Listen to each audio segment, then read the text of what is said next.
Si un homme commet un adultère avec la femme d'un autre homme, avec la femme de son prochain, l'adultère et la femme adultère seront tous deux punis de mort. Lévitique 20:10. Il est important de noter que la punition était la même pour les deux parties impliquées.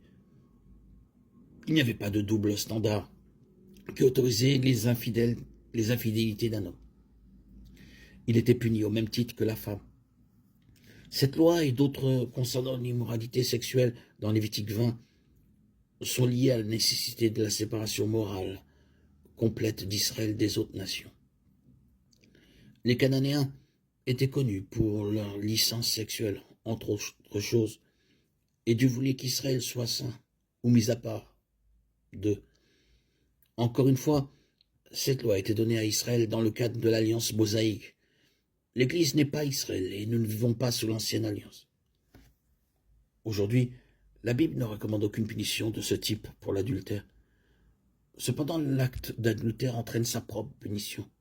Le péché sexuel est une offense commise contre son propre corps. 1 Corinthiens 6:18 met en garde contre toutes les conséquences de l'adultère. La perte d'honneur et de force, la réputation ruinée, la servitude et la mort, l'autodestruction, ce qui découle à la vengeance d'un mari jaloux. Proverbe 6:32. Proverbe 5:22-23. Un homme peut-il mettre du feu dans son sein sans que ses vêtements brûlent? Un homme peut-il marcher sur des charbons ardents sans que ses pieds se brûlent? Tel est celui qui couche avec la femme d'un autre. Quiconque la touche ne restera pas impuni. Proverbe 6:27-29.